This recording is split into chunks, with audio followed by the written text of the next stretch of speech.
मन मंदिरा गजर भक्तीचा। हरिप्राप्तीसी उपाय धरावे संताचे ते पाय, तेने साधती साधने तुटती भवाची बंधने। प्रस्तुत कीर्तनरूपी सेवेसाठी निवडलेला अभंग श्री संत सम्राट विश्ववंद्य महाराष्ट्र भूषण असणारे, जे शांतही आहे, श्रीमंतही आहे आणि संतही आहे, अशा तीन पदव्या ज्या महाराजांना, ज्या संतांना शोभून दिसतात, असे पैठण निवासी शांती ब्रह्म एकनाथ महाराज यांचा उत्कृष्ट असा चार चरणाचा अभंग सेवेसाठी निवडलेला आहे।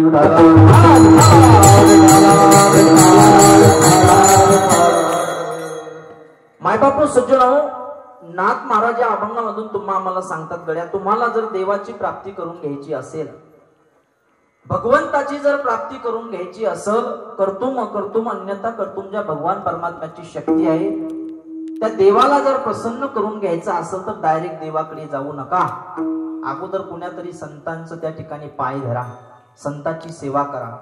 परिणाम संतांची सेवा केल्यानंतर नक्कीच तुम्हाला भगवंताची प्राप्ती झाल्याशिवाय राहणार नाही। असो चिंतनाला सुरुवात करण्यापूर्वी थोडासा परिहार द्यायचा, तो म्हणजे असा,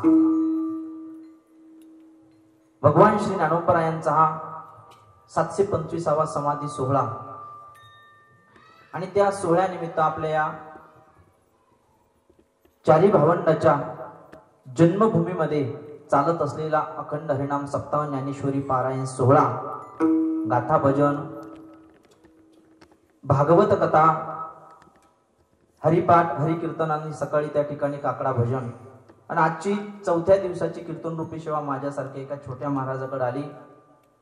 दादांनी आज्ञा दिली की सतीश तुला एक सेवा आहे आणि मुलंही लागतात, आणि म्हणून या आज्ञा स्वीकारून, ही सेवा स्वीकारून या ठिकाणी मला कीर्तन करण्याचा योग आला। मी तर म्हणेल परी माझ्या दैवा पार नाही, उजळले भाग्य आता किंवा जन्मा आलो त्याचे, आजी फळ झाले साची। विठाला विठाला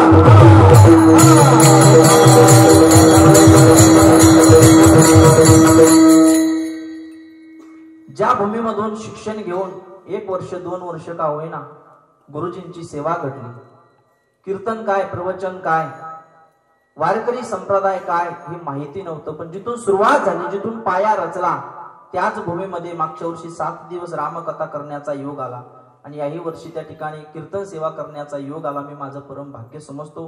कीर्तनासाठी उपस्थित दादा आहे, ज्यांनी परमार्थ कसा करावा अजूनही चुकल्यानंतर ते सांगतात, तसं सांगत नाही, त्यांची सांगण्याची पद्धत प्रत्येकाला माहिती आहे आणि प्रेम आहे। दादा आहे त्या ठिकाणी, गुरुजी त्या ठिकाणी, शिवाजी गुरुजी सुद्धा कीर्तनासाठी उपस्थित आहे। मृदंगाचे मेरू आमचे परम मित्र या ठिकाणी ऋषिकेश दादा सुद्धा आहे, त्यांच्यासाठी एकदा जोरात टाळी वाजवा बघा। श्री महाराज आणि आम्ही या ठिकाणी गुरुबंधू आहोत। महाराज आहे इकडे, त्या ठिकाणी आमचे शिवाजी दादांचे सुपुत्र माऊली महाराज आहे, इकडे सुद्धा आमचे बाबा आहे, वारकरी शिक्षण संस्थेचे विद्यार्थी आहे, इकडे आमचे फासाटे महाराज यांच्या संस्थेचे विद्यार्थी आहे, आमचे शंकर महाराज आहे, योगेश महाराज आहे, संजय महाराज आहे, इकडे सुद्धा तांबे महाराज आहे। सगळ्यांच्या चरणी नतमस्तक होतो। साऊंड सिस्टीम वाल्या दादांसाठी टाळी वाजवा, एकदा वाजवा। आता चांगलं लागलं, आता इचुकाट्यात हात घालू नका। विठाला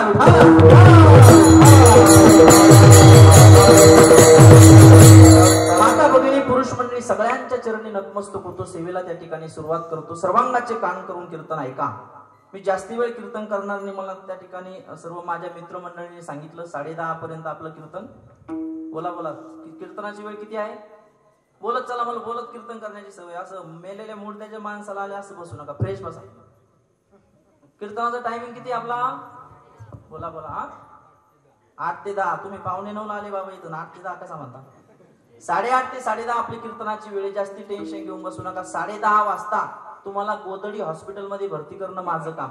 फक्त सर्वांगाचे कान करून कीर्तन ऐका। काय असतं गड्या, झोपेचा त्याग करून, मुलाबाळाचा त्याग करून आपण या ठिकाणी येतो आणि आल्यानंतर त्या ठिकाणी सर्वांगाचे कान करून त्या ठिकाणी चिंतन श्रवण केलं पाहिजे। भागवत कथा असेल, परमार्थ 24 तास केल्यापेक्षा, वर्षभर केल्यापेक्षा 7 दिवसच करा, पण सर्वांगाचे कान करून परमार्थ करा। आणि म्हणून त्या अनुषंगाने नाथ महाराजांचा 4 चरणाचा अभंग त्या ठिकाणी सेवेसाठी निवडलाय। महाराज म्हणतात तुम्ही संतांची सेवा करा, संताची संगती करा, संतांच्या सेवेमध्ये, आणि संताची संगती घडल्याशिवाय तुम्हाला भगवंताची प्राप्ती होऊ शकणार नाही. दादा समोर बसलेले आहे, त्यांच्या सोबत काय बोलावं. मला आज वाटलं दादा, मी इकडे याच्यामुळे झालो, गेल्या 3 दिवसापासून मी ऑनलाईन कीर्तन बघतो आणि महाराज इथून जेवढी सुंदर मूर्ती आपल्याला माऊलींची दिसते ना, तेवढी सुंदर मूर्ती या युट्यूबद्वारे आणि या फेसबुकद्वारे आपल्याला दिसते. अख्ख्या महाराष्ट्रामध्ये कुठं राहिला बुलढाणा जिल्हा, कुठं अकोला जिल्हा, कुठं त्या ठिकाणी गंगाखेड, इथून जो लाईव्ह कार्यक्रम चालू आहे, एवढं सुंदर प्रतिमा माऊलींची दिसते आणि कीर्तनकार तिथं उभं राहिल्यानंतर ते दिसत नाही. म्हणून मी इकडे झालो. आमच्या मित्रमंडळींनी सांगितलं महाराज इकडे उभं राहा. त्यांनी नसतं जरी सांगितलं तरी मी 3 दिवस ऑनलाईन कीर्तन घरी बसून ऐकले. विठाला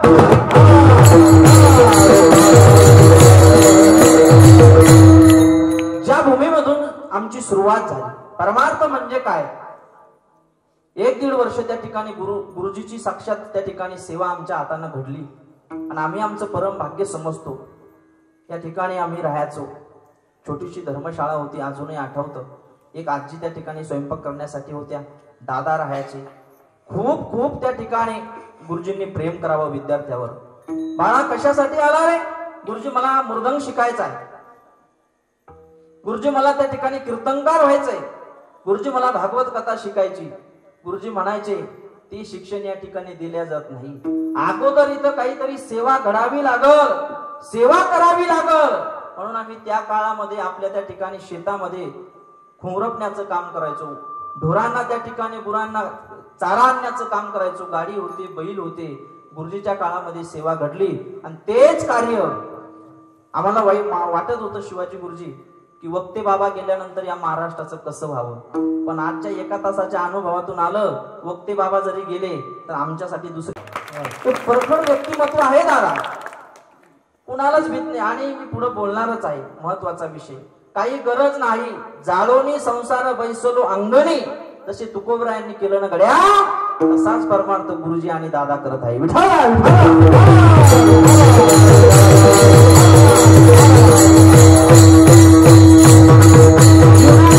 सहजासहजी कोणती गोष्ट प्राप्त होत नाही. कोणताही मनुष्य एकाएकी मोठा होत नाही, त्याला अगोदर जगाचा त्रास सहन करावा लागतो. गुरुजींनी किती त्रास सहन केला. अरे 4 लोकांचा संसार चालवत असताना मनुष्य कदरून जातो दादा. 4 जणांचं कुटुंब सांभाळायचं म्हटल्यानंतर काही काही लोक आत्महत्या करतात कुटुंबाला कंटाळून. माऊलीची जन्मभूमी हीच आहे हे अख्ख्या महाराष्ट्राला, देशाला सांगण्यासाठी, ती भूमिका गाजवण्यासाठी गुरुजीला किती त्रास सहन झाला हे आमच्यापेक्षा तुम्हाला माहिती आहे. पुढे दादाही तेच कार्य करत आहे. सहजासहजी या गोष्टी उभे राहता का? आता नवीन आलेली मंडळी इतकंच बघत असेल, अजून साईडचं बघायचं राहील आहे की नाही. ते फक्त इथं फोटोच बघल. पण खरं सांगतो, मला आज आमच्या एका महाराजांनी विचारलं, महाराज दरवर्षी तुम्ही आळंदीला असता, यावर्षी कुठं आळंदीला नाही. म्हटलं आम्ही आता या वर्षी, मागच्या वर्षीपासून जोपर्यंत आळंदीला शिक्षण घेत होतो तोपर्यंत आळंदीमध्ये होतो. पण आजपासून आमची आळंदी हीच आहे आणि आमचं आपेगाव सुद्धा हेच. आज सगळ्यांच्या साक्षीनं सांगतो आणि म्हणून त्या अनुषंगाने मी समोर बोलणारच आहे. चिंतनही बघितलं पाहिजे. सुंदर असं समाधी सोहळा माऊलींचा चालू आहे. त्या अनुषंगाने नाथ महाराजांचा अभंग सेवेसाठी निवडलाय. नाथ बाबा सांगतात, गड्या तुम्हाला भगवंताची प्राप्ती करून घ्यायची असेल तर तुम्ही संताची संगती करा. काय असतं महाराज, कशासाठी संताची संगती करायची, काय करतात संत, कशासाठी संताचे पाय धरायचे सांगू तुम्हाला. तुम्ही अगोदर माऊलीच्या मंदिरामध्ये आपेगावला न येता डायरेक्ट पंढरपूरला भगवंताकडे गेला तर भगवंत तुमचा आमचा स्वीकार करत नाही. पैठणला नाथ बाबाकडे न जाता डायरेक्ट पंढरपूरला गेलात तर भगवान परमात्मा तुमचा आमचा स्वीकार करत नाही. तुकोबरायाकडे न जाता, माऊलीकडे न जाता, नाथ महाराजाकडे, आदी करून या संतांकडे न जाता जर डायरेक्ट पंढरपूरला गेलात ना तर भगवान परमात्मा तुमचा आमचा स्वीकार करत नाही, धिक्कार करतो. याचं कारण आहे, जोपर्यंत तुम्ही आम्ही संत रूपी आईकडे जात नाही ना गड्या, तोपर्यंत भगवान परमात्मा तुमचा आमचा स्वीकार करत नाही. याचं कारण असं आहे, तुम्ही आम्ही घाणीनं भरलेलो आहोत. कशानं भरलेलो आहोत? बोला बोला, कशानं भरलेलो आहोत? घाणीनं. तुम्ही म्हणसाल महाराज आमच्या अंगावर तर चांगले कपडे आहे, सर्व काही व्यवस्थित आहे, पॉश घर आहे, गाड्या आहे, बंगले आहे. अरे अंतरंगानं माझ्या सहित तुम्ही आम्ही बाह्य रंगानं त्या ठिकाणी स्वच्छ दिसतो, पण प्रत्येकाचं अंतरंग हे मलिन झालेलं आहे. काम, क्रोध, लोभ, एकमेकाविषयीचे असणारे द्वेष, आणि हे द्वेष काढण्याचं काम, ही घाण काढण्याचं काम कोण करत असेल तर संत करतात. आणि म्हणून ही घाण घेऊन जर आपण डायरेक्ट देवाकडे गेलोत ना, तर भगवान परमात्मा तुमचा आमचा स्वीकार करत नाही. म्हणून अगोदर संताकडे गेलं पाहिजे.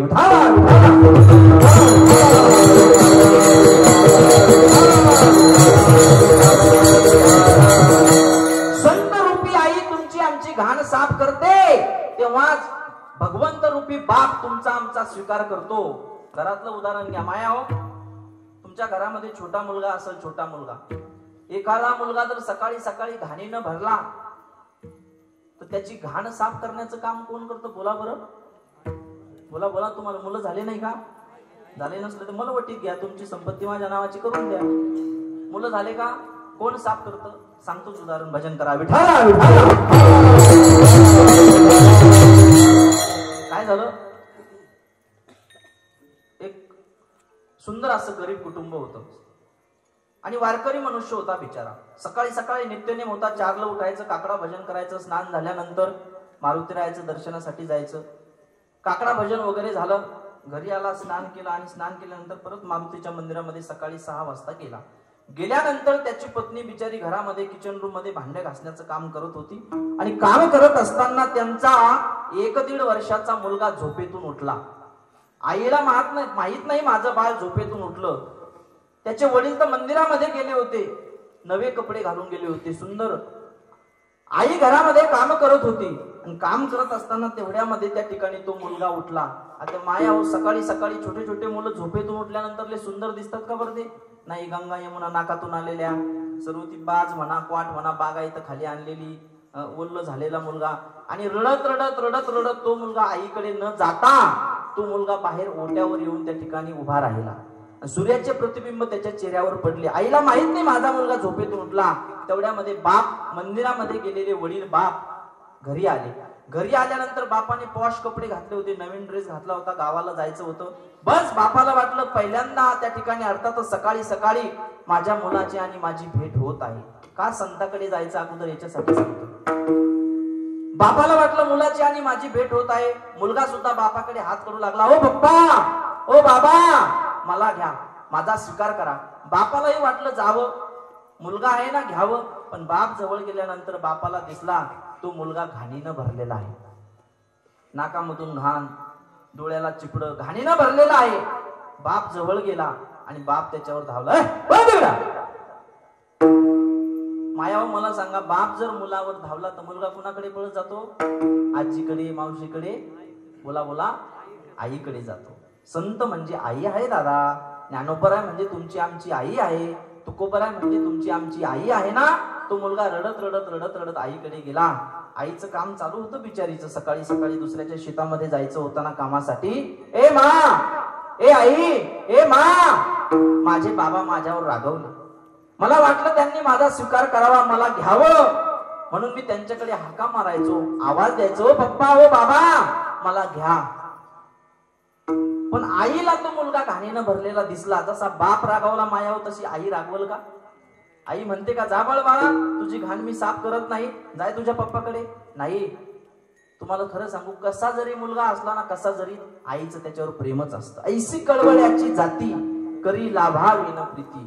जसं संतांचं जीवन आहे तसंच आईचं जीवन मुलाबद्दल असतं. बघा, किती जरी घाणीनं मुलगा भरलेला असू द्या, किती जरी काळा मुलगा असू द्या, काळा, दिवसा बॅटरीनं पाहा लागतो, पण बाई म्हणते, महाराज बघा ना माझा वाघ आहे का नाही. एका घरी मी चहा घ्यायला गेलो, कथा संपली, चहा घ्यायला गेलो, चहा वगैरे घेणं चालली, तेवढ्या त्या मायमाऊलीने चहा ठेवली किचन वाट्यावर, आणि तेवढ्यामध्ये तिचा मुलगा, अंगामध्ये कपडे नाही, काय नाही, सगळ्या गंगा यमुना नाकातून वाहत्या, डोळ्यामध्ये चिपड, सगळ्या माश्या, आणि एवढा मुलगा त्या रेतीवर बसायचा, आणि त्याचे कपडे नाही, काय नाही. तेवढ्यात ती बाई म्हणते, महाराज पान मा वा कसा खेळतो.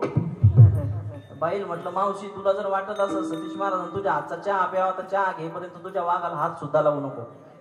मला सांगायचं काय, कसा जरी मुलगा असला तर आईचं त्याच्यावर प्रेम असतं ना गड्या. आणि म्हणून आई त्या मुलाला सांगते, बाळा टेन्शन घेऊ नको.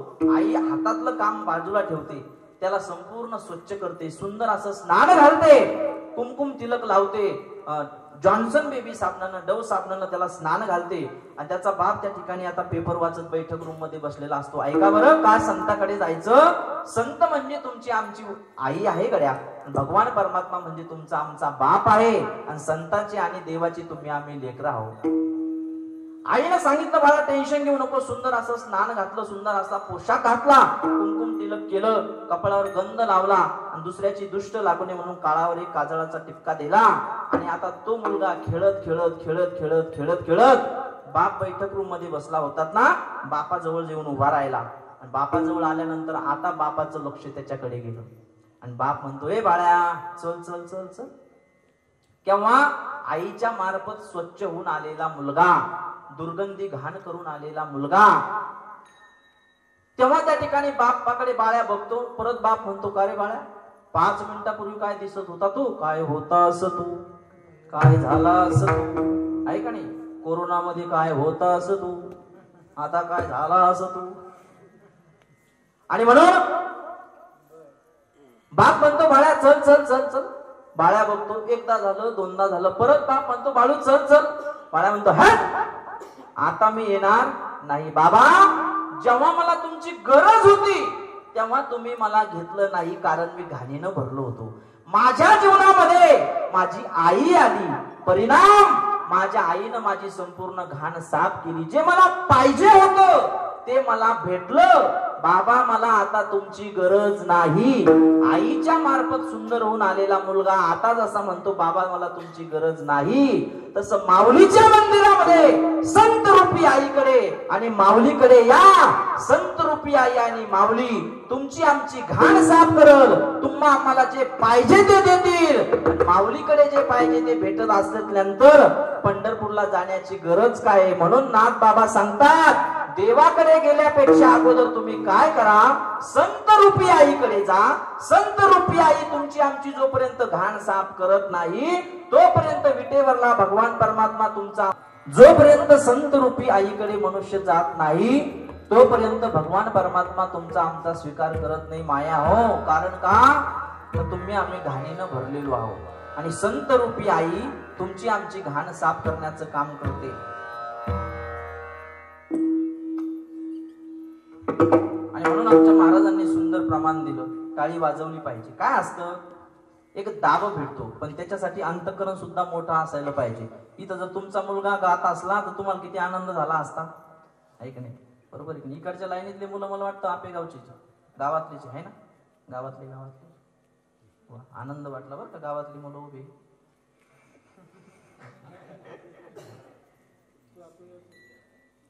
मी आपेगावचाच आहे, हे मुलंही आपेगावचे आहे, ऐक नाही. पण काय आहे, गावातल्या लोकांना गावातल्या व्यक्तीची किंमत कळत नसते, ऐक नाही. हजारो कीर्तनकार गुरुजींनी या ठिकाणी घडवले हो आमच्यासारखे, हजारो. काय महाराज, महाराष्ट्रामध्ये जे आजकाल फेमस आहे ना, हरिचैतन्यानंदजी महाराज सरस्वती, आमच्या इकडं हजारो कोटीची प्रॉपर्टी, त्यांचा आश्रम आहे. दादा गेल्यानंतर सुद्धा अजून ते दादांच्या चरणी साष्टांग दंडवत घालतात. ते या ठिकाणी राहिलेले आहे. घोड्याची सेवा केलेली, घोड्याची सेवा महाराजांनी, अशी किती महात्मे होऊन गेले या ठिकाणी. आपल्या गावातले किती कीर्तनकार घडले. एवढा मोठा सुगंध माऊलीचा या विश्वामध्ये दरवळत आहे. इथून सुरुवात आहे वारकरी संप्रदायाची, इथून. तेव्हा कुठंतरी एवढं मोठं रोपट या महाराष्ट्रामध्ये जगामध्ये पसरलं. सांगू तुम्हाला,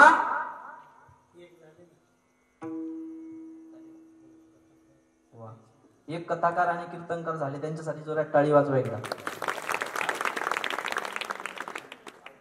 आवटे महाराज चांगले, आणि घडलं पाहिजे गड्या. मी सांगत होतो, दादांकडे आम्ही शिकलोय 15वा अध्याय गीतेचा, 9वा अध्याय. दादांनी तत्वज्ञान आम्हाला सांगितलं, गुरुजींचे पाठ आम्ही ऐकले. याच ठिकाणी गुरुजींचे पाठ चालायचे ना, याच ठिकाणी या आजान वृक्षाला गुरुजींचं स्नान होईपर्यंत आजही आठवतंय आम्हाला की आम्ही त्या ठिकाणी प्रदक्षिणा मारत होतो, आणि झोपल्यानंतर दादा आम्हाला मारत होते. आजही आठवतंय. त्यावेळेस त्यांनी आम्हाला मारलं. आईचं कामच असतं गड्या. मुलगा उन्हात खेळत असला ना, आई म्हणते, अरे बाळ्या, उन्हात जाऊ नको, सावलीत मर. काय म्हणते, सावलीत जा, पण मर मर या शब्दामध्ये सुद्धा प्रेम होतं. दादांना मारण्यामागं सुद्धा प्रेम होतं, म्हणून आम्ही आज तुम्हाला या ठिकाणी दिसतो. त्यावेळेस तर त्यांनी कोंबाळला असतं, जाऊ दे बाळा, जाऊ दे बाळा, तर आम्ही त्या ठिकाणी कीर्तनकार घडलो नसतो. हे प्रेम असतं दादा. म्हणून काय एवढा मोठा सुगंध आहे माऊलींचा, आहे की नाही? या ठिकाणी आपले मुलं हरिपाठाला पाठवले पाहिजे, हरिकीर्तनासाठी पाठवले पाहिजे. मायावर एक वाक्य बोलू का? उद्यापासून तुम्ही कीर्तनाला नाही आलात तरी चालतात. बापा हो, माया हो, ऐका. ही वरिष्ठ मंडळी गावातली असेल, बाहेरची असेल, मला माहिती नाही, पण तुमच्या घरातल्या तरुण मुलांना कीर्तनाला पाठवायचा ही काळाची गरज आहे. अरे त्यांना कळू द्या आपले संत काय आहे, आपला वारकरी संप्रदाय काय आहे, आपला पंथ काय आहे, आपला ग्रंथ कोणते आहे, त्यांना कळू द्या. एवढं मोठं विश्वामध्ये माऊलींचं नाव आहे आणि माऊलींची सुरुवात आपेगाव नगरीमधून आहे आणि म्हणून तयार झाली पाहिजे मंडळी. पण मी सांगितलं किंमत कळत नसती. काय असतं? एखादं सरोवर असतं, काय माऊलीनं उदाहरण दिलेलं आहे दादा. एखादा सरोवर असतं आणि त्या सरोवराच्या बेटामध्ये त्या ठिकाणी बेंडूक राहत असतं. काय राहत असतं? बेंडूक. भुंगा लांबून येतो गुरुजी आणि मकरंद सेवन करून जातो. आम्ही भुंगेच होतो ना, ही मुलं, ऋषी दादा, गुरुजी, आम्ही भुंगेच होतो. कोणी बुलढाण्याहून आणलं, कोणी वसमत, कोणी नांदेड, लांबून लांबून भुंगे आले आणि गुरुजींच्या रसाळवाणीतून पडणारा मकरंद सेवन करून आम्ही गेलो की नाही? पण जे बेंडका असतात ना, त्यांच्या तोंडात कधी चिखलच का? कमलकंद आणि दरदुरी नांदनुक एकेची घरी, पराग सेवीचे भ्रमरी येरू चिखलची उरे.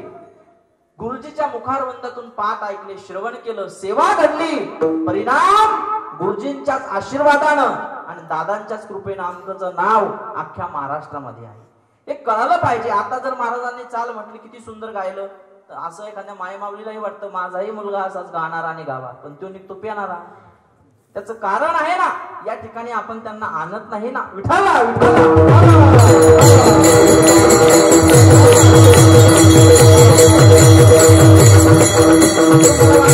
या गोष्टी एवढ्या सहजासहजी प्राप्त होतात. हे गायन करणं, वादन करणं. अरे या वयामध्ये मायबापाचा त्याग करून राहावं लागतं, गुरुची सेवा करावी लागती, आज्ञेचं पालन करावं लागतं, सडा टाकावं लागतो, झाडणं लावावं लागतं, कितीतरी सेवा गुरुची करावी लागते. तेव्हा कुठं त्या ठिकाणी भगवंताची प्राप्ती होणे, ज्ञान कुठंतरी थोडं थोडं यायला लागतं. तुका म्हणे संत सेवा हेची देवा उत्तम. गुरुजी सांगायचे, पहिली सेवा, मग कीर्तनकार, मग मृदंग, मग गायन. सेवा महत्वाची आहे. आणि म्हणून हे मुलं घडतात, आम्ही सुद्धा घडलो. माझा विषय हा चालू होता, संत रूपी आईकडे गेल्याशिवाय भगवान परमात्मा तुमचा आमचा स्वीकार करत नाही. म्हणून महाराज म्हणतात, हरिप्राप्तीचे उपाय धरावे संताचे ते पाय. तुम्ही संताचे पाय धरा, संत रूपी आईकडे जा. माऊलीच्या दरबारामध्ये आपण येतात ना, जी गोष्ट आपल्याला पाहिजे ती नक्कीच माऊली दिल्याशिवाय राहणार नाही. पण त्याच्यासाठी विश्वास ठेवा, श्रद्धा महत्वाची आहे. पण संतही ओळखता आले पाहिजे बरं. कुण्याही संताच्या नादी लागू नका. आमच्या दादांनी मगाची एक जोडपं आलं होतं, त्यांना सांगितलं संत काय आहे, परमार्थ काय आहे. ते झोपत नाही महाराज, संध्याकाळी नक्की झोपत नाही. गोळी घेऊन सुद्धा त्याला झोप लागत नाही. त्याचं टेन्शन मला आलंय. विठाला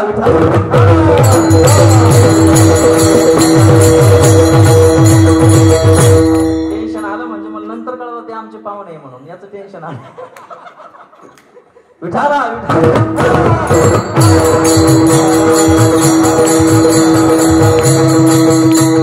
संत रूपी आईकडे गेल्याशिवाय भगवान परमात्म्याची प्राप्ती होत नाही. पण संत ओळखा, कोण्याही संताच्या नादी लागू नका. भगवे कपडे घातले, दारापुढे आला, जट्या वाढवल्या, संत ओळखा बरं. संत ओळखणं एवढी साधी गोष्ट नाही महाराज. सांगू तुम्हाला, कुणालाही संत समजतो तुम्ही, आम्ही कुणालाही संत समजतो, कुणालाही महाराज. संत ओळखा. सांगू तुम्हाला, 2च मिनिटं रामायणामध्ये चालू. अरे ज्या जानकी मातेचं आयुष्य देवाच्या सानिध्यामध्ये गेलं, प्रभू रामचंद्राच्या सानिध्यामध्ये गेलं, त्या सीता मातेला सुद्धा खरा साधू आणि खोटा साधू ओळखता आला नाही. पंचवटीमध्ये रामचंद्र प्रभू जेव्हा हरिणाच्या पाठीमागे जातात, लक्ष्मण भैयाला सांगतात तू सीता मातेवर लक्ष ठेव. खरा साधू आहे लक्ष्मण, त्याच्यावर संशय घेतला जातो. तुमचे भाऊ तिकडे संकटामध्ये आहे, तुम्ही तर माझ्याजवळ काय करता? वेळ कमी आहे म्हणून शॉर्टकट सांगतो. काय करता? आवाज येत नाही का? धावा वाचवा, धावा वाचवा. त्यावर लक्ष्मण भैया म्हणतो की ज्या माझ्या भावाच्या हातामध्ये कुणावर संकट आणायचं आणि कुणाचं संकट निवारण करायचं ज्या दादाच्या हातामध्ये आहे, माझ्या दादाच्या हातामध्ये आहे, त्या माझ्या दादावर माझ्या भावावर संकट येईलच कसं. पण जानकी माता कपटानं बोलते, पापी वृत्तीनं बोलते. लखन भैयाला म्हणते एवढ्या संकटामध्ये तुमची भाऊ आहे. लखन भैया साधू आहे गड्या. ज्या 14 वर्षाच्या वनवासामध्ये लखन भैयानं जानकी मातेचं मुख सुद्धा बघितलं नव्हतं, तोंड सुद्धा बघितलं नव्हतं. फक्त त्या ठिकाणी पायाकडे लक्ष असायचं, चरणाकडे, चरण सेवा. आणि म्हणून जानकी माता म्हणते तुमचे भाऊ संकटामध्ये आहे, तुम्ही काय करता. लक्ष्मण भैया म्हणतात मी जात नाही. तेव्हा जानकी माता त्या ठिकाणी खऱ्या साधूला, लक्ष्मण भैयाला सुद्धा पाप लावते. काय म्हणते जानकी माता, तुम्हाला वाटतं का तुमचा भाऊ मरण पावावा आणि मी तुमच्या सोबत विवाह करावा. बघा, ज्या लखनजीचं त्या ठिकाणी अंतःकरण प्रेम आहे रे, अंतःकरणामध्ये मनामध्ये कधी कपट बसत नाही. ज्या दादासाठी लखन भैयानं त्या ठिकाणी अन्नाचा त्याग केला, 14 वर्ष झोपेचा त्याग केला, 14 वर्षाच्या वनवासामध्ये जानकी मातेचं मुख सुद्धा बघितलं नव्हतं, चेहरा सुद्धा बघितला नव्हता. त्या खऱ्या साधूला जानकी माता पाप लावते. तुम्हाला वाटतं का माझा पती मरण पावावा आणि मी तुमच्या सोबत विवाह करावा, लग्न करावं, ही आशा धरून तुम्ही वनामध्ये आलात का. माझा अभिलाष धरून म्हणी तू वनासी आला सेवक होनी, रामे रक्षे वदलिया वनी, तू मज पत्नी करू पाहसी. तुम्हाला वाटतं का तुमचा भाऊ मरण पावावा. खरा साधू आहे लक्ष्मण, त्याच्यावर संशय घेते. परिणाम लक्ष्मण भैया जातो. खोटा साधू आहे राजा रावण, दुष्ट आहे, कपटी आहे. खोट्या साधूचं रूप धारण करतो, भगवे वस्त्र आदी परिधान करतो आणि त्या ठिकाणी हातामध्ये कमंडलू आहे, रुद्राक्षाच्या माळा आहे, भस्म लावलेले आहे. आणि त्या साधूवर जानकी माता त्या ठिकाणी विश्वास ठेवते. परिणाम दुःख भोगावं लागतं. अरे जिचं आयुष्य देवाच्या सानिध्यामध्ये गेलं, त्या जानकी मातेला सुद्धा खरा साधू आणि खोटा साधू ओळखता आला नाही. आपण तर सामान्य माणसं आहोत दादा, म्हणून साधू ओळखायचं शिका. आणि अशा ओरिजिनल साधूच्या ज्यांनी संत सेवा केलेली आहे, आता अप्रतिम असा परमार्थ केलेला आहे, अशा संताची संगती जर आपण केली तरच आपल्याला सुद्धा भगवंताची प्राप्ती होऊ शकते. म्हणून संत ओळखायचं शिका. आम्हाला बरं का संत गुरुजी होऊन गेले. मगाशी मी सांगितलं तुम्हाला. आता मगाशी त्या जोडप्यामध्ये आपल्यासारखा एखादा महाराज असतात, या या या या या या घ्या चहा, आहे की नाही. जे अरे काय पुस्तक लिहिलं, बर बर बर बर बर. म्हणजे परखड व्यक्तिमत्व आहे दादा. मग अशी आलं ना, त्यांनी काही नाही पुस्तक दिलं, एक लिखाण केलं होतं ज्ञानोबरायांचं, सांगतोच आता. आणि पुस्तक लिहिलं आणि लिहिल्यानंतर दादांनी ते पुस्तकही वाचलं नाही. काय आश्चर्यच म्हणावं लागल बुवा. काहीतरी पुस्तकही वाचलं नाही, काहीच नाही. वरलं स्पेस बघितलं बरं, आणि बघितल्या बरोबर डायरेक्ट त्यांना विचारण्याला सुरुवात केली, हे पुस्तक तुम्ही कसं लिहिलं, कशाचा आधार घेऊन लिहिलं. दादांनी आमच्या देवपूरला रौप्य महोत्सव होता, तिथे एक वाक्य मी माझ्या हृदयामध्ये कोरून ठेवलंय. पुस्तक लिहिण्यासाठी पवित्र गळ्यामध्ये तुळशीची माळ असावी लागते, जीवनामध्ये सेवा घडावी अशी वाटते. संप्रदायाची सेवा ज्याच्या जीवनामध्ये नाही, पवित्र तुळशीची माळ ज्याच्या गळ्यामध्ये नाही, जो खाणारा पिणारा आहे, त्यानं संतांचं काव्यावर रचना करावी. हे वाक्य दादांनी आमच्या देवपूर नगरीमध्ये सांगितलं होतं. आणि म्हणून दादांनी ते पुस्तक बघितलं, बघितल्या बरोबर सांगितलं, हे तुम्ही लिहिलं कसं. काय बोलले महाराज दादा त्यांना, बरोबर आहे का नाही.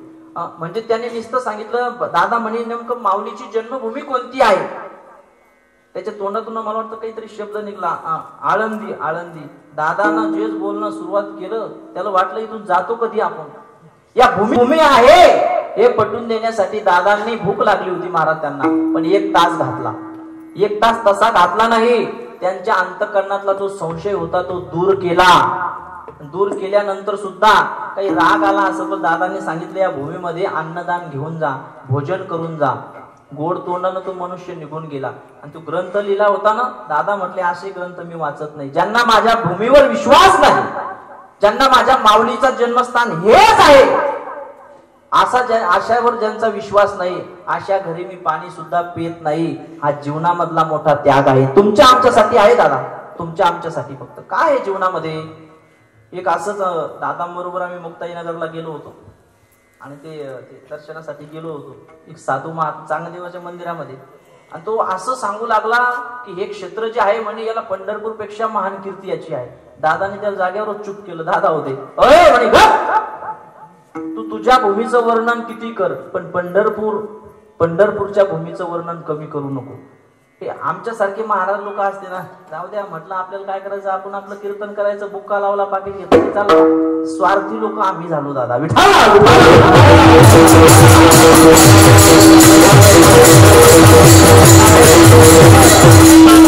तोच होता खरे संत ओळखा. अरे ज्यांना आपल्या संसाराची रांगोळी केली गड्या, ज्यांनी आपल्या मुलाबाळाचं लक्ष ठेवलं नाही, तुकोबराय होऊन गेले, नाथ महाराज होऊन गेले, सकल संत होऊन गेले, अशा संतांची संगती करा, भगवंताची प्राप्ती झाल्याशिवाय राहणार नाही. म्हणून महाराज म्हणतात हरी प्राप्तीची उपाय धरावे संतांचे ते पाय. कुणाला संत समजतो आपण? एका ठिकाणी कथा सुटली, चहा घ्यायला गेलो, मी ते सांगत होतो. चहा घ्यायला गेल्यानंतर त्या मायमाऊलीने चहा आणला, आम्हाला ती संत समजू लागली. चहा आणल्यानंतर त्या ठिकाणी चहा वगैरे झाला, चहा वगैरे झाल्यानंतर ते दोघं नवरा बायको आले. नवरा बायको आल्यानंतर माझं दर्शन घेतलं बरं का गुरुजी. असं माझं खाली हाताना कोणी दर्शन घेत नाही. 100, 50, 500 दर्शन घेतलं. 500 रुपये माझ्या पायावर टाकले. ते मला संत समजू लागलं या वयामध्ये. म्हणे महाराज दक्षिणा वगैरे टाकली. म्हणे महाराज ही आपली धर्मपत्नी आहे. म्हणलं चांगली गोष्ट आहे. ते तेवढ्यावर थांबलं नाही. मग महाराज ही गरोधरे म्हणे. काय म्हणे? गरोधरे. म्हटलं त्याही पेक्षा चांगली गोष्ट आहे. म्हणे सांगा येईल काय होणार आहे. आता मला कळत होय. तेव्हा मी ओळखलं दादा हे 500 रुपये जे आहे ते दक्षिणा नाही तर सोनोग्राफीचे. पण मी गुरुजीचा दादाचा शिष्य आहे, बोलण्याला पटाई आहे की नाही. मी विचार केला न सांगतो येईल काय व्हावं, ते 500 उचलून घेत आणि आपलं नुकसान होतं. मी धाडस केलं बावीला 100% मुलगा होणार म्हणजे होणार. ते माझ्यापेक्षा पुढचं होतं. ते म्हणे नाही मुलगा झाला तर म्हणलं 200% मुलगी होणार. काही होणारच बरोबर आहे नाही. आता मला सांगा, ते मला संत समजू लागलं. माया हो, मला जर कळालं असतं कोण्या माय माऊलीला काय होणार आहे, मी काय याला बोंबलत रात्रंदिवस कीर्तन कथा करत फिरलो असतो. आमच्या जागदरी शंकरगडावर एका जागेवर बसून धंदा चालू केला असता. या नारळ 200 रुपये पोरग, 200 रुपये पोरग, नारळ 200 रुपये पोरग. हसण्यावर होऊ नका. चुकीच्या माणसाला आपण संत समजतो आणि तो बाबा जलात गेल्यानंतर त्याच्या नावानं बोंबलत बसतो. बहुरूपी धरी संन्यासाचा वेश. संत ओळखा, कुणालाही संत समजू नका. खरं सांगू, एवढे आपला लोक, आपला धर्म एवढा खालावलाय महाराज. अरे जे लोक तुमच्याकडे मागण्यासाठी येते ते तुम्हाला काय देणार आहे कळालं का तुम्हाला? जे तुमच्या घरासमोर मागण्यासाठी येते ते तुम्हाला आपण कोणाकडून अपेक्षा करतो? ज्या लोकांना, ज्या साधूला आपल्याकडून अपेक्षा आहे, आपण त्यांच्याकडनं अपेक्षा करतो, ते आपल्याला काय देणार आहे? अरे 15 दिवस झाले दोन्ही माणसं भूकाने व्याकुळ झालेले आणि एक मनुष्य दुसऱ्या माणसाच्या घरी गेला, त्याला भूक त्याची तृप्त होईल का? तोच 15 दिवस झाला ना उपाशी आहे. तशी संतांची संगत करत असताना संत ओळखा, कुणालाही संत समजू नका. सांगू कुणाला म्हणायचं संत? अरे आपल्या काय ज्ञानोबरांची ओवी आहे. आपल्या पायामध्ये काटा मोडल्यानंतर जेवढ्या वेदना आपल्याला होत्यात ना दादा, जेवढा त्रास आपल्याला होतात ना, तेवढा त्रास दुसऱ्याला वेदना झाल्यानंतर, दुसऱ्याला त्रास झाल्यानंतर आपल्याला झाल्या पाहिजे. दुसऱ्याच्या दुःखामध्ये सहभागी व्हा गड्या. ज्ञानोबराय म्हणतात पायी काटा निहटे तव व्यथा जीवी उमटे, तैसा पोळे संकटे पुढल्याचे. पुढल्याला त्रास झाल्यानंतर जेवढा त्रास त्या ठिकाणी त्याला होतो ना, तेवढा त्रास आपल्याला झाला पाहिजे. किसी के काम जो आहे उसे इंसान कहते, पराया दुःख अपनाए उसे इंसान कहते. तुकोबराय तर म्हणतात, काय शब्द आहे तुकोबरायांचे माझ्या. तुकोबराय तर पहिली गोष्ट म्हणतात, बाबा परमार्थ आल्यानंतर परमार्थच करा. संत होण्याच्या भानगडीमध्ये तुम्ही पडू नका लेकांनो. संत जर तुम्हाला व्हायचं असेल ना गड्या, तर तुमची बायको जरी वारली ना, तुम्हाला देवाला धन्यवाद द्यावा लागल. बरे झाले देवा निघाले दिवारे, बरे या दुष्काळी पिढा गेली. पत्नी वारली तर तुकोबराय म्हणतात बरं झालं का, मी आता भजन करण्यासाठी मुक्त झालो. आता जे एखाद्या 80 वर्षाच्या म्हाताऱ्याची म्हातारी वारू द्या बरं, म्हातार रडत बसत. रडत का नाही बाबा? बरोबर आहे का नाही? तुमचे लग्न झाले का संन्यासी का ब्रह्मचारी तुम्ही? खरं सांगू का, लग्न झाल्यानंतर नवीन 2 वर्ष प्रेम फक्त. किती वर्ष? किती वर्ष? बोला ना, संसार करू करू कसे झाले आपले चेहरे, बोला ना थोडं. किती वर्ष? एकदा का तिला नवीन लग्न झालं 2 वर्ष, एकदा का तिला मुलगा झाला, अर्ध प्रेम मुलावर अर्ध नवऱ्यावर म्हणजे पतीवर. एकदा का मुलाला मुलगा झाला, अर्ध प्रेम मुलावर अर्ध नातवावर, मग म्हाताऱ्याच्या कुत्र्याच्या भाकरी संगच गोट्यावर. होय ढोरायकडे. कितीही प्रेम करा संसारामध्ये, कितीही प्रेम करा, अरे ज्या पत्नीवर आपण आयुष्यभर प्रेम करतो, नको त्या सुख दुःखाच्या गोष्टी या विषयामध्ये संसारामध्ये सांगतो, ती पत्नी आणि घरातले लोक म्हातारपणी आपल्या मरणाची वाट बघतात. दादा बाईल म्हणे खरं मरता तरी नासी येणे घर थुंकून, या स्वतःची बायको म्हणते हे म्हातारं मरत का नाही, म्हणून संसारामध्ये सावध राहा. विठाला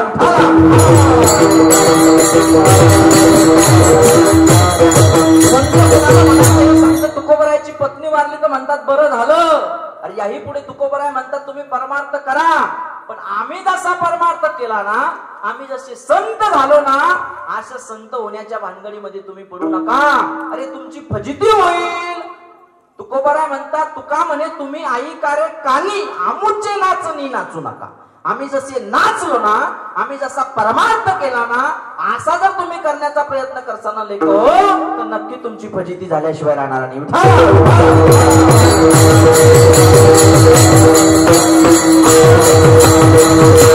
संत ओळखा, त्या संताच्या पायावर नतमस्तक व्हा, त्या संताची संगती करा. ज्यांच्या अंतःकरणातला काम गेला, क्रोध गेला, लोभ गेला, त्यांचं नाव आहे संत. अरे एखाद्या माणसानं जर तुम्हाला त्या ठिकाणी काट्याच्या काडी खाली जरी मारलं तर मारणाऱ्या माणसाचे हातपाय चेपून देण्यासाठी त्याच्या घरी जावं लागतं, त्यांचं नाव आहे संत. एखादा माणूस 108 वेळा जरी तुमच्या अंगावर थुंकला तर थुंकणाऱ्या माणसाला सुद्धा तुम्हाला मुक्त करावं लागतं, त्यांचं नाव आहे संत. अशी संतांची, खऱ्या संताची संगती करा. महाराजांनी प्रमाण दिलं, वरी भगवा झाला नामे. एकदा माझी कथा चालू होती, कथेमध्ये काय झालं, एक भगवे कपडे घालून एक बाबा आला. ऋषी दादा तो काय म्हणायचा, गुरुजी निसता मी रामाच्या लग्नामध्ये तूप वाढायला होतो, आणि नेमका त्या दिवशी राम सीतेचा विवाह. बया मला दक्षिणा द्यायसाठी आणलेली बाबा ते साधूच गेलो ना घेऊन. आता मला लय सहन होईन का ते 8 दिवस मी गळा तोडून कथा सांगितली, यायनं दक्षिणा द्यायला मला आणली आहेर करायला. ते दिसता म्हणायचं काय नाही, 4-5 सेवक शिष्य सोबत जटा वाढवलेल्या रुद्राक्षाच्या माना, मी रामाच्या लग्नामध्ये तूप वाढायला होतो. रामचंद्र प्रभू कधी होऊन गेले त्रेतायुगामध्ये, याचं वय काय 65-70 वर्षाचं. मला नाही सैन झालं बा, आणि मी खाली उतरलो, दादाचा शिष्य म्हटल्यानंतर तिथं गेलो. गेल्यानंतर गर्दी मागे केली, फाडकन दिवशी त्या महाराजाच्या एक देली लावून. सर्व लोक म्हणे का महाराज एवढा मोठा साधू आमच्या गावामध्ये आला, तुम्ही त्यांना असं म्हटलं बोलू नका. हा काय म्हणतो, तुम्ही याला का साधू समजता, का संत समजता? अहो महाराज हा रामाच्या लग्नामध्ये तुंप वाढायला होता.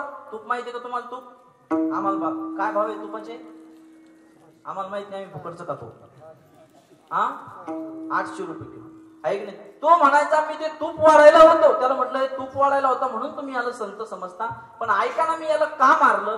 हा रामाच्या लग्नामध्ये तूप वाढायला होता हे बरोबर आहे, पण मी याला का मारलं? मी सुद्धा रामाच्या लग्नामध्ये जेवायला होतो, त्या काळामध्ये यानं मला तूप वाढलं नाही म्हणून आता मी याला मारलं.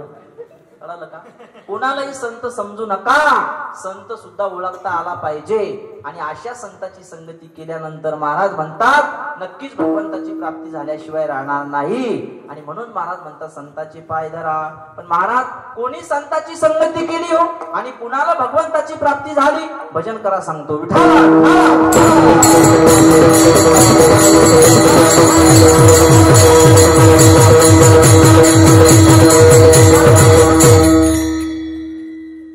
आळंदी पंढरपूर ज्यावेळेस पालखी सोहळा असतो ना माऊलींचा, तुकोबरायांचा किंवा आपेगावरून पंढरपूर, तर पूर्वीच्या काळामध्ये एक गाणं वाचलं होतं बघा. काय गाणं होतं ते? एक भावगीत होतं, सुंदर आहे. त्याचा अर्थ आपल्याला ते कीर्तनामध्ये घ्यायचं नाही, पण त्याचा अर्थ होतो, भक्त पुंडलिकासाठी उभा राहिला विटेवरी, धनी मलाही दाखवाना विठुरायाची पंढरी. त्याच्यामध्ये वाक्य आहे काय, एका वेशेची मुलगी भक्ती करून धन्य झाली, कान्होपात्राला देवाने मंदिरात जागा दिली. कान्होपात्रा माहिती ना मायाव, भगवंताच्या पायाजवळ तिला जागा मिळाली. का? ती अगोदर डायरेक्ट पंढरपूरला गेली होती का? नाही, ज्ञानोबरायांची तिला संगती घडली, ज्ञानोबरायांचे तिनं पाय धरले. पूर्वीच्या काळातले गाणे कविता सुद्धा फार सुंदर होत्या, पिक्चरची सुद्धा गाणे त्याच्याकडून काहीतरी भाव होता त्याच्यामध्ये. आता काय गाणे निघले, काय अवघडे महाराज आहे की नाही, काय गाणे निघल. आमच्या चुलत भावाचं पोरग आता 4-5 दिवस झाले शाळेतून आलं, इंग्लिश मिडियमला आल्या आल्या माझ्याजवळ उभं राहिलं, म्हणे काका आमच्या मॅडमनं आम्हाला गाणं शिकवलं म्हणे. म्हटलं म्हण वा. लगेच चालू केलं, पप्पा माझ्या मम्मीचे, मम्मी माझ्या पप्पाची. काय चालू केलं त्याला? पप्पा माझ्या मम्मीचे, मम्मी माझ्या पप्पाची, मला नाही निघला दम. मी म्हटलं लेकर कोणी काय गाणे मला जुनं ते सोनं होतं. काय गाणे होते, काय कविता होत्या. शेराला तो तावून आला काळ, बिघडला श्रावण बाळ. सुंदर कविता होत्या, सुंदर गाणे होते. अरे काय भाव होता त्या कवितेमध्ये गड्या. अरे शिक्षकाने विद्यार्थ्यांना ती कवितेचा भाव सांगावा आणि तो भाव हृदयामध्ये टोचल्यानंतर विद्यार्थ्यांनी रडावा आणि शिक्षकांनी सुद्धा रडावं, असा कवितेचा तो भाव होता. आता काय कविता निघल्या काय नाही. आणि पोर आता काय ध्यानात धरून येईल कोणतं गाणं कोणतं नाही. पण हे टिकत नाही महाराज. ही वाणी ही टिकत नाही. एक गाणं एकदा गेल्यानंतर दुसऱ्या वर्षी ऐकू सुद्धा वाटत नाही, तिसऱ्या वर्षी ऐकू सुद्धा वाटत नाही. पण संतांचं काव्य बघा, 750 वर्ष झाले त्या ठिकाणी रूप पाहत आलोचने दररोज म्हणतो. जसं जसं ऐकतो तसं तसं गोड लागतं. हे संतांचं काव्य आहे. 750 वर्ष झाले ज्ञानोपरायण त्या ठिकाणी. आजही ज्ञानेश्वरीचं पारायण गावागावामध्ये चालू आहे. कधी असं वाटतं का तुम्हाला कंटाळल्यासारखं ज्ञानेश्वरी पारायण करताना, रूप पाहतलोचनी सुंदर ते ध्यान म्हणताना? नाही दादा. जुन्या कविताही सुंदर होत्या, त्याचा भावही चांगला होता. मला तिकडे जायचं नाही. मी सांगत होतो मुलं बी काही धरून आणतील घरी, सांगता येत नाही. आणि मुलं सांभाळणं म्हणजे साधी गोष्ट नाही. आता गुरुजीच्या काळामध्ये आम्ही किती मुलं इथं राहत होतो हे आमचं आम्हाला माहिती. कसे सांभाळत होते गुरुजी, अरे बाप रे बाप. पण माराही तसाच होता बरं. मला आठवतं एकदा आंघोळ करता करताच गुरुजी बाहेर आले होते आणि दादाला ते तांब्याच फेकून मारला होता. डायरेक्ट गरम पाण्याचा तांब्या. आवाज दिल्यानंतर पळतच यावं लागायचं मला. हे आता राहिलं नाही तसं. आता राहिलं नाही. मुलांचे आई वडील सुद्धा तसे राहिले नाही आणि गुरु सुद्धा तसे राहिले नाही. अजूनही दादांच्या हाताखाली मुलं जे आहे त्यांना कळतंय काय आहे ते म्हणून. विठाला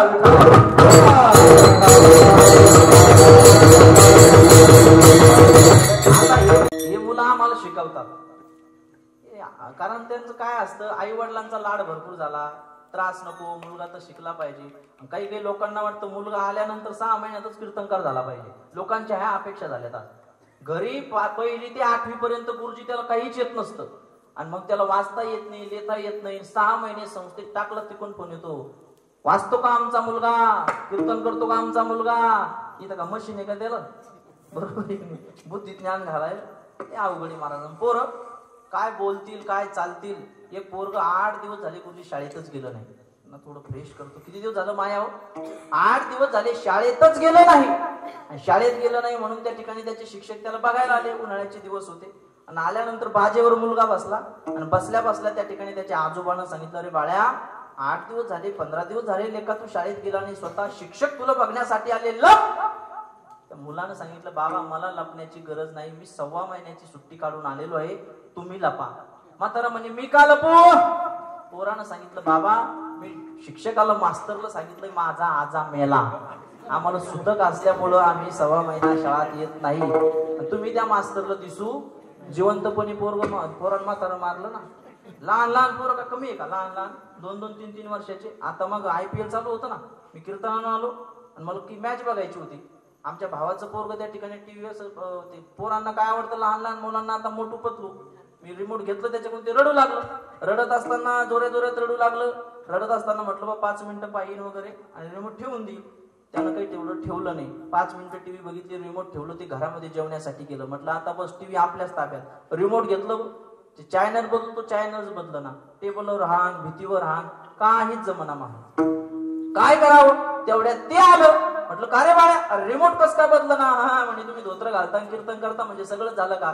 म्हटलं रिमोट काय चॅनल कसे बदला ना हे सांग, बाकी नको बोलू, आमचं धोत्राची तुला काय गरज आहे म्हणे. कसे बदलत? मी रिमोटचा सेल काढून खिशात नेला म्हणे. महाराजांना आत्महत्या जरी केली रिमोट वर तर कसं जमन? विठाला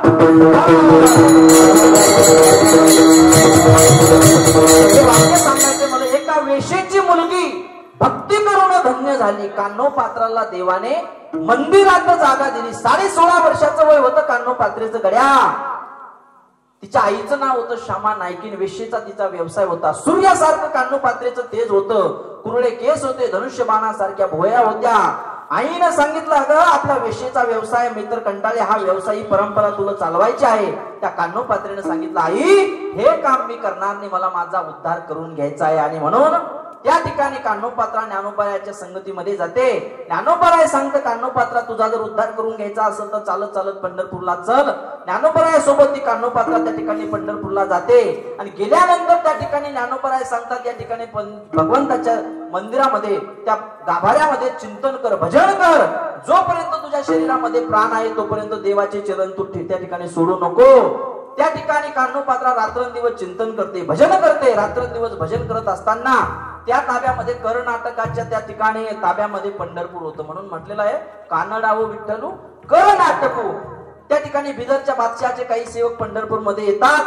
त्यांच्या समोर ती कान्होपात्रा उभी राहते. काय सुंदर रूप आहे, काय सुंदर नृत्य करते, काय गायन करते. जेणेकरून ही मुलीनं इथं न नाचता आमच्या मालकाच्या त्या ठिकाणी महालामध्ये जर ही मुलगी नाचली तर जाणारे येणारे लोक त्या ठिकाणी खुश तरी होतील. बिदरच्या बादशहाने त्या ठिकाणी आदेश दिला. दादा आदेश दिल्यानंतर 2 सेवक त्या ठिकाणी घोड्यावर स्वार झाले, पंढरपूर मध्ये आले. कोणीतरी कान्होपात्राला बातमी सांगितली, रे कान्होपात्रा, इथून पुढे आता तुला देवाच्या दरबारामध्ये नाही तर बिदरच्या बादशहाच्या दरबारामध्ये नाचावं लागणार आहे. आणि म्हणून कान्होपात्रा विचार करते. तेवढ्यामध्ये ते सेवक मंदिरामध्ये प्रवेश करते. कान्होपात्राला घेणार, घोड्यावर टाकणार आणि मंदिरामध्ये त्या ठिकाणी मंदिरातून बाहेर जाणार. तेवढ्यामध्ये कान्होपात्रा विचार करते, ज्ञानोबावर एका संतावर विश्वास ठेवून मी पंढरपूरला आले, ज्ञानोबावर विश्वास ठेवून आले, आता माझं काही खरं नाही, काय करू रे देवा. कान्होपात्रा पळत पळत पळत पळत मंदिरामध्ये जाते दादा. आणि गेल्यानंतर जसं आपलं चरण नतमस्तक देवाच्या पायावर ठेवते ना, तसा आपला प्राणच देवाला देऊन टाकते. बापरे बाप, 5 मिनिटं झाले, 10 मिनिटं झाले, दर्शनाची रांग बंद आहे. काय झालं? त्या ठिकाणी काही बडवे येतात, काही त्या ठिकाणी सेवक येतात, विचारतात. एका 16-16.5 वर्षाच्या मुलीनं, 17 वर्षाच्या मुलीनं देवाच्या चरणावर आपला प्राण दिला. कोणी म्हणतं हिला वाळवंटात टाका, कोणी म्हणतं हिला पुरून टाका. पण त्या ठिकाणी एक साधू महात्मा होता. तो साधू महात्मा त्या ठिकाणी आले. त्यांचं नाव होतं अनंत शास्त्री. अनंत शास्त्रीनं सांगितलं, खबरदार या मुली जर कोणी हात लावाल तर रात्री 2:30 वाजता विटेवरला अनंत मला सांगल या मुलीचं काय करायचं. राऊळ मंदिर बंद केल्या जातं आणि विटेवरला अनंत म्हणजे भगवान परमात्मा या अनंताला बोलतो, अरे अनंता, या मुलीला इकडं तिकडं फेकू नको रे बाबा. हिचा स्वीकार मी केला नसता, हिला माझ्या पायाजवळ जागा दिली नसती, पण हिची समाधी हिला तिला त्या ठिकाणी माझ्या पायाजवळ जागा दे. मला सांगा मायाव, आजही आपण पंढरपूरला गेलो तर अगोदर कोणाचं दर्शन घ्यावं लागतं? कान्होपात्रेचं. त्या झाडाचं, आता ते झाड वाळलं असं म्हणतात, मी काही बघितलं नाही, पण कान्होपात्रेचं. का बरं? भगवंतानं आपल्या पायाजवळ तिला जागा दिली, तिची समाधी आपल्या जवळ घेतली. ती कान्होपात्रा डायरेक्ट पंढरपूरला गेली होती का? बोला बोला बोला ना. अगोदर कुणाची संगती केली? भगवान श्री ज्ञानोबारायांची संगती केली. परिणाम त्या कान्होपात्रेला सुद्धा भगवान परमात्मा प्राप्त झाला. तिचा सुद्धा उपाय धरावे संताचे ते पाय. अजून कुणाला संताचे पाय धरले, कुणाला भगवंताची प्राप्त झाली? रामायणामध्ये शबरी मातेचं उदाहरण घ्या. शबरी मातेनं अगोदर मातंग गुरुदेवाची सेवा घडली. मातंग गुरुदेवानं सांगितलं, नक्कीच एक दिवस भगवान परमात्मा तुला प्राप्त झाल्याशिवाय राहणार नाही, म्हणून हरिप्राप्तीचे उपाय धरावे संताचे ते पाय. तेने साधती साधने तुटती भवाची बंधने, संताविन प्राप्ती नाही ऐसे वेद देती ग्वाही. काय करता संत? एका जनार्दने संत पूर्ण करीती मनोरथ, तेने साधती साधने तुटती भवाची बंधने. फक्त 10 मिनिटं मी तुमचे घेणार. सगळ्यांनी एकदा हात वरती करा बरं. 10:30 वाजता घ्या हात वरती. अरे कळू द्या या परिसरातील लोकांना, माऊलींचा केवढा मोठा समाधी महोत्सव आपल्या या पुण्य नगरीमध्ये चालू आहे. घ्या हात वरती. ज्यांना ज्यांना हात आहे ते पाठीमागचे. वा वा वा, राहू द्या 4 वाजेपर्यंत. तुम्ही जर भजन प्रेमानं म्हटलं, ते जर मला पटलं तरच कीर्तन 5-10 मिनिटात सुटलं, नाहीतर सकाळचं तांबडं फुटलं. घ्या हात वरती घ्या. आज आमच्यामध्ये हजर नाही, त्यांची आठवण दररोज कीर्तनामध्ये येते. काय व्यक्ती होती. असो, घ्या हात पाठीमागचे खाली घ्या. धार्मिक लोक इथं मला महाराज वरती घ्यायचे सांगितलं, पण खाली घ्यायचं सांगावं लागलं. नाही, अभंगाचा संकेला आहे.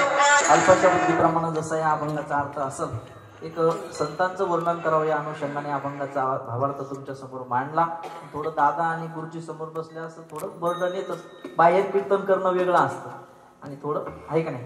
आणि म्हणून धार्मिक लोक आहे. माया तुम्ही खरं सांगा, इमानदारी भजन केलं का बरं? प्रेमानं भजन केलं का? आम्ही हात वरती घ्यायचे सांगितले, तुम्ही हात वरती घेतले. आमच्या पुरुष मंडळीने बिचाऱ्याने टाळी वाजवली, काही काही टाळीने वाजवली. मग विठोबा इकडे घातला, रखमा इकडे घातली. काय होतं भजन करायला? आणि बघा ना, तुमची संख्या जास्ती इथं. खरं सांगू का, एक शब्द उच्चारतो, आज महिलांमुळं या महाराष्ट्रातला परमार्थ टिकून आहे. त्यांच्यासाठी एक जोरात टाळी वाजवा. बघा बरं तुम्ही, कीर्तनाला सुद्धा त्यांची संख्या जास्ती आणि सर्वांच्या अगोदर येणार. बर तसं अगोदर येणार नाही, सगळ्यांचं घरच्यांचं काम आटपून भांडे वगैरे सगळं करून आपलं काय, आपलं खाल्लं ढेरी पुसत निघला पट्टे की चालला. याचे धुनकवडाचे दैऱ्या वळायचा, तिकडे बसायचं इकडे बसायचं, शेवटी यायचं. पण किती बघा ना तुम्ही, त्यांचा त्याग आहे. पण भजन केलं पाहिजे. तुमची लोकसंख्या जास्ती आहे, भगवंतानं तुमच्यावर उपकार केलेले आहे. अर्ध पुण्य आपोआप तुम्हाला भेटतं, पुण्य पाप कळणार नाही. अर्ध पद सत्ता तुमच्या वाट्यावर आपोआप येतं. पद कळलं का तुम्हाला? पद, बाकीचं पाप पुण्य कळणार नाही. तुमच्या गावात एखादा मास्तर असला, मास्तर, त्याच्या पत्नीला काय म्हणतात तुमच्या इकडं? बोला. तिला काहीच येत नसतं. तिला जर विचारलं ना, एकाने किती काकू होती म्हणते 82. फुकट पद आहे का नाही? आहे का नाही? डॉक्टरची बोला. डॉक्टरच्या बायकोला काय म्हणतात? डॉक्टरीन. तिला जर विचारलं, सिस्टर थंडी वाजल्यावर काय करावं? ती म्हणे, महाराज पाण्यातल्या हौदात बसा. फुकट डॉक्टरीन. पण तुमचं पद आमच्याकडे येतं का? तुमचं पद नाही येत. न जाणो एखादी बाई नर्स आहे, आता आपेगाव मध्ये नर्स, तिच्या नवऱ्याला म्हणतं कोणी, जे हरी नर्स सोबा नाही ना म्हणत. मग भजन केलं पाहिजे, आहे की नाही? असो झालेलं कीर्तन लक्षात ठेवाच. या पवित्र भूमीमध्ये आपण आलेलो आहोत आणि भाग्याशिवाय या गोष्टी घडत नाही. ज्याच्या हृदया, मला सांगा, आपल्या गावामध्ये आता एवढेच लोक आहे का? एवढीच पब्लिक आहे का? त्यांचं पाप त्यांना येऊ देत नाही हो. पवित्र आणि पुण्यवान मनुष्यच या ठिकाणी येऊ शकतो. त्याच्या मनामध्ये येतं आपण या ठिकाणी जाऊन त्या ठिकाणी सेवा केली पाहिजे, कथा ऐकली पाहिजे, कीर्तन श्रवण केलं पाहिजे, या ठिकाणी दान धर्म केला पाहिजे, अन्नदान केलं पाहिजे, काहीतरी त्या ठिकाणी दक्षिणा दिली पाहिजे, वर्गणी दिली पाहिजे. हे कुणाच्या हाताने नाही घडत दादा. जन्मोजन्मी आम्ही बहुपुण्य केले, तेव्हा या विठ्ठले कृपा केली. बहुत सुकृताची जोडी, म्हणून विठ्ठली आवडी. आपण भाग्यवान आहो म्हणून या ठिकाणी आलो. आणि याच जन्माला आल्यानंतरच माणसाला कळतं आपण पुण्य केलं पाहिजे. पशु काय पाप पुण्य जाणीती, उत्तम मध्यम भोग भोगिती. पशूंना कळत नाही. बैल कीर्तनाला येतात का तुमच्याकडे? बैल बोला ना. म्हशी कीर्तनाला येतात का? नाही. जे माणसं येते कीर्तनाला येते. एवढा मोठा समाधी सोहळ्याचा, अरे अख्ख्या महाराष्ट्रातले लोक या ठिकाणी येऊन जात आहे, भेटी देत आहे. अन्नदान येत नाही, अन्नदान आहे. आपण सुद्धा आलं पाहिजे. सर्वात महत्वाची गोष्ट मी सांगत असतो, गड्या मायबापाची सेवा करा. जन्मदात्या मायबापानं तुम्हाला आम्हाला लहानचं मोठं केलं, त्या आई वडिलांची सेवा करा. आपल्या धर्माविषयी जागृत राहा. गोमातेची सेवा करा. मुलावर चांगले संस्कार टाका. भ्रूण हत्या थांबवा. सर्वात महत्वाचं म्हणजे व्यसन आणि फॅशन याच्यापासून वंचित राहा. बस झाला आपला परमार्थ. ज्या मायबापानं तुमच्या आमच्यासाठी हाडाची काढ केली, रक्ताचं पाणी केलं, अखंड देह तुमच्या आमच्यासाठी झिजवला, तुमच्या माझ्या मायबापानं तळ हाताच्या फोडाप्रमाणे तुम्हा आम्हाला वागवलं दादा, त्या मायबापाचा म्हातारपणामध्ये अवहेर करू नका.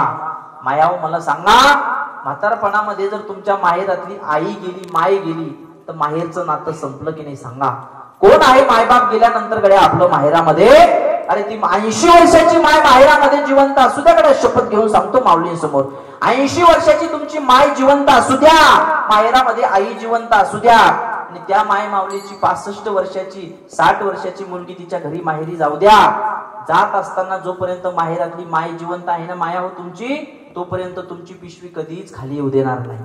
कांदे काय देण्याची वस्तू आहे गड्या, कुरड्या काय देण्याची वस्तू आहे, पापड काय देण्याची वस्तू आहे, पण मी जोपर्यंत माहेरामध्ये आहे ना तोपर्यंत माझ्या मुलीची पिशवी मी कधीच खाली जाऊ देणार नाही. त्याला आईचं प्रेम म्हणतात. जोपर्यंत मायबाप जिवंत आहे त्यांची त्या ठिकाणी काळजी घ्या. अरे लहान असताना त्या मायबापानं आपल्या मुखामध्ये दात नव्हते तर आपल्याला बारीक काला करून दिला, दुधामध्ये कावला खाऊ घातला. म्हातारपणामध्ये ते मायबापांचे दात पडल्यानंतर त्यांना समजत नाही ना, त्यांना सुद्धा आपण तसाच काला खाऊ घातला पाहिजे. माया हो इथं बसलेले जेवढ्या काही मंडळी, महिला मंडळी आहे ना, तुम्हाला वाटतं ना बरं तुमच्या मायबापाची सेवा तुमच्या भावानं आणि तुमच्या वहिनीनं करावी? बोला. वाटतं ना तुमच्या माहेरामध्ये तुमच्या मायबापाची सेवा झाली पाहिजे, तुमच्या वहिनीनं आणि तुमच्या भावानं केली पाहिजे? त्या अगोदर तुम्ही काय करा, तुमच्या माहेरामध्ये तुम्ही तुमच्या सासू सासऱ्याची सेवा करा. तुम्हाला जर वाटत असेल आपल्या मायबापाची तिकडे सेवा करावी, तर या ठिकाणी तुम्ही अगोदर तुमच्या सासू सासऱ्याची सेवा करा. तुम्ही जर तुमच्या सासू सासऱ्याला या ठिकाणी त्रास द्याल ना, तिकडे तुमचा भाऊ आणि तुमची वहिनी सुद्धा तुमच्या मायबापाला त्रासच देईल. आपण जसं करतो तसं भोगावं लागतं. म्हणून माय बापाची सेवा करा. विचार आपण करतो ना, का समाज आपल्याला मानल? बघा ना दादा, गुरुजींनी किती सेवा केली. त्यांनी प्रपंचाचा विचार नाही केला. चंद्र सूर्य आहे तोपर्यंत माझ्या गुरुजींची कीर्ती अजर अमर राहणार.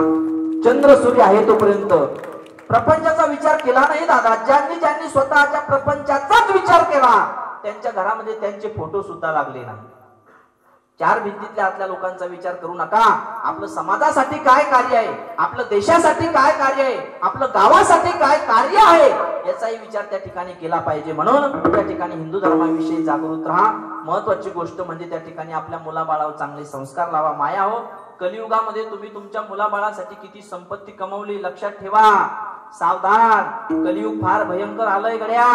कलियुगामध्ये तुम्ही तुमच्या मुलाबाळासाठी किती संपत्ती कमवली, किती धन कमवलं, कुठं प्लॉट घेऊन ठेवले, कुठं बंगले बांधले, किती गाड्या घेतल्या, किती संपत्ती कमवली हे महत्वाचं नाही. कलियुगामध्ये तुम्ही तुमच्या मुलाबाळावर किती चांगले संस्कार टाकले हीच कलियुगातली खरी तुमची संपत्ती आहे.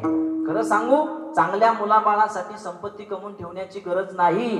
त्या वयामध्ये त्याच्यावर चांगले संस्कार टाका, हीच तुमची संपत्ती आहे. आमच्या मायबापानं लहान असताना आम्हाला गुरुजीच्या सानिध्यामध्ये टाकलं.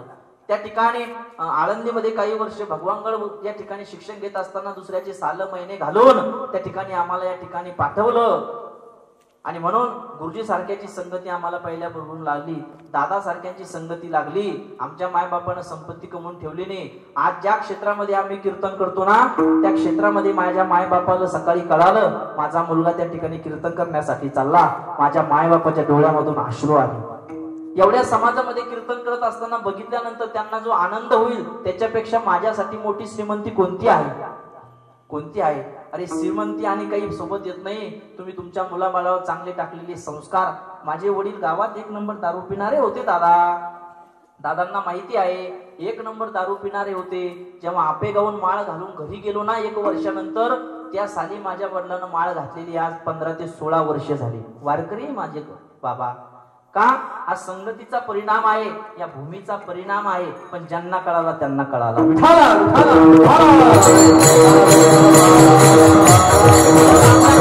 संस्कार टाका. तुम्हाला वाटत असेल ना गड्या म्हातारपणामध्ये आपल्या मुलाबाळांना आपल्यावर त्या ठिकाणी सांभाळ करावा, वाटत असेल ना आपली सेवा करावी, तर मुलाला कुठेतरी संस्थेमध्ये 1-2 वर्ष टाका. नाही तो कीर्तनकार होणार, नाही मोठा गायक होणार, नाही वादक होणार, पण त्याने त्याचं स्वतःचं जीवन जरी चांगलं त्या ठिकाणी निर्व्यसनी जीवन जगलं, हे भरपूर झालं ना.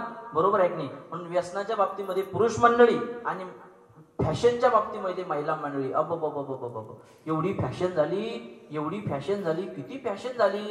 त्या माता मावल्या बघा ना तुम्ही, अजूनही 5 रुपयाच्या ठोकळ्या इतकं कुंकू त्या ठिकाणी लावतात.